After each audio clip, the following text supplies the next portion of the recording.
I want to tell you about a console table that I own. It's made from 200-year-old barnwood. And when I run my hand across it, there are indentations, textures, marks left by 2 centuries of existence. It is one of my favorite objects in my home. And for a long time, I just thought that was personal taste. It's not. There's actual science behind why that table does something to your body, to your somatic experience of being in a room, that a brand new piece of furniture never will. And that science is what we're talking about today. It's called biophilic design. And before you think you've heard this before, I promise you haven't heard it like this. Because this is not about putting plants in your living room, although do that too, we'll get there. This goes much deeper than that. Biophilic design is rooted in a simple idea. Your brain is ancient.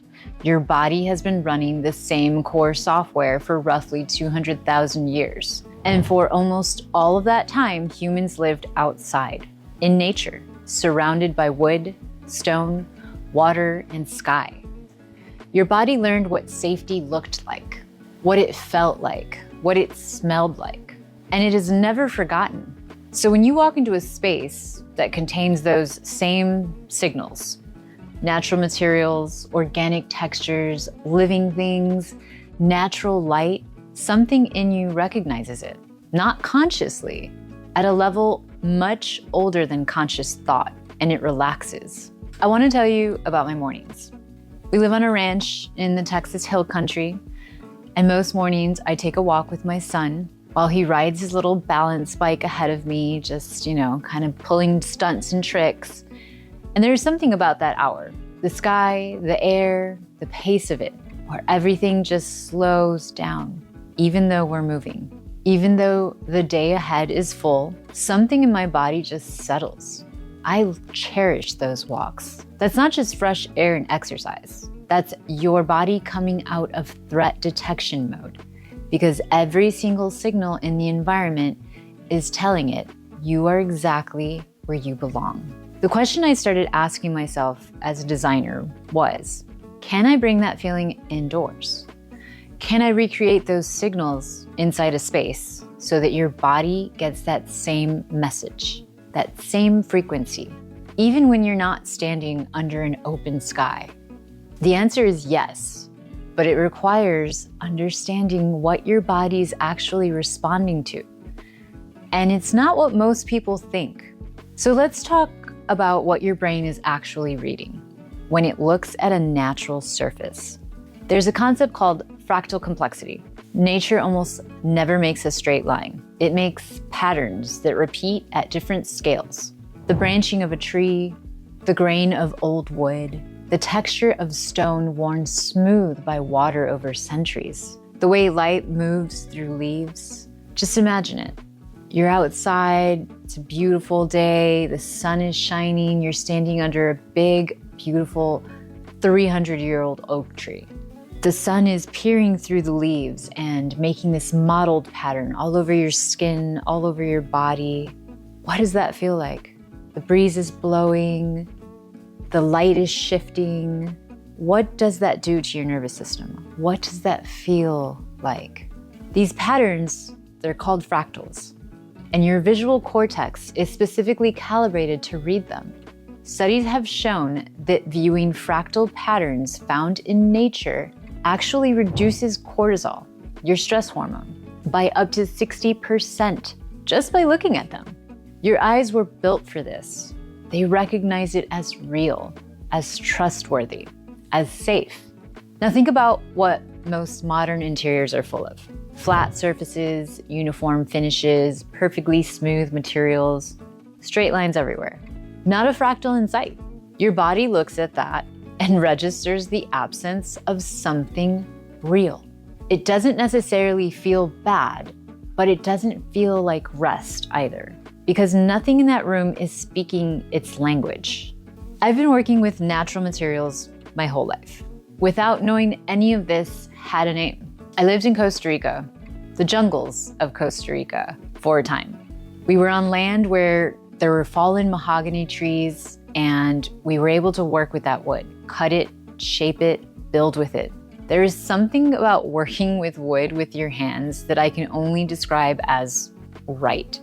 Like your body already knows how to do it, because in some ancient way, it does. I mean, I love working with wood. It's not easy, but I've always wished, I'm like, man, I wish I had a carpenter in my family or someone that had taught me how to work with it more, but I've naturally been inclined to want to work with wood. I still even do projects all the time where I'm sanding wood, I'm staining wood, I'm, doing different tests of stain colors. There's something about it. I love just looking at the grains as you sand it, as you color it. It's just so beautiful.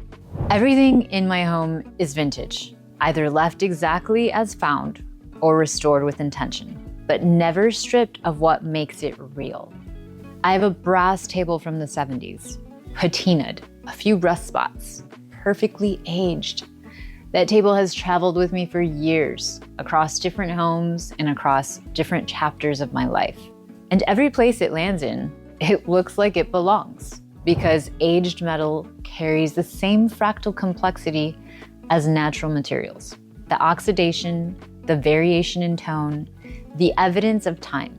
Your brain reads that as honest, as having history, as real.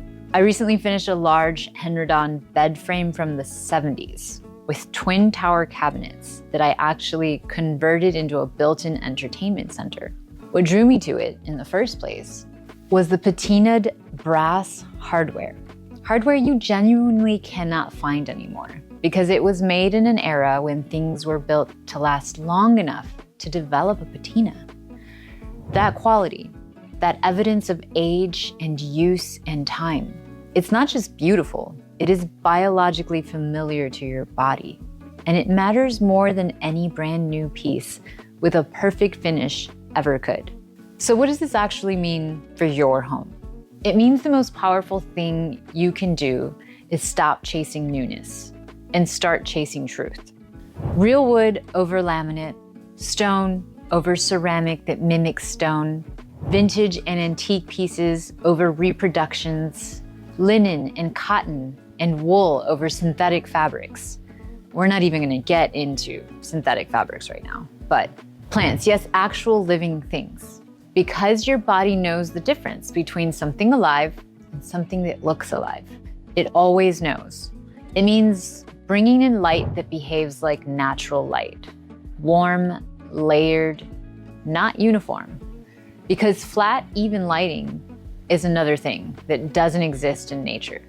Natural light has direction, it has shadow, it moves, it means texture, lots of it, on your walls, your floors, your furniture, your objects, because texture is visual complexity, and visual complexity, the right kind, is deeply regulating to a body that evolved reading the surface of the natural world.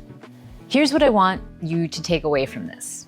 Your attraction to natural materials is not just a design preference. It is your body recognizing something ancient, something that has meant safety for longer than human civilization has existed. When you run your hand across old wood and something in you exhales, that's not sentiment. That's 200,000 years of knowing exactly what you're touching. Design that understands this doesn't just look beautiful. It feels like coming home. In the oldest, deepest sense of that phrase, that is somatic design. Spaces that your body recognizes before your mind has a chance to evaluate them. Spaces that carry a frequency your body has been searching for your entire life. And that is what I am always designing toward. If this way of thinking about spaces resonates with you, subscribe. I post every week. We are just getting started going deep on this. And next week, I'm going to take you inside a conversation about the civilizations that understood all of this thousands of years before we had a word for it. You're not going to want to miss it. I'm glad you're here. I'll see you next week.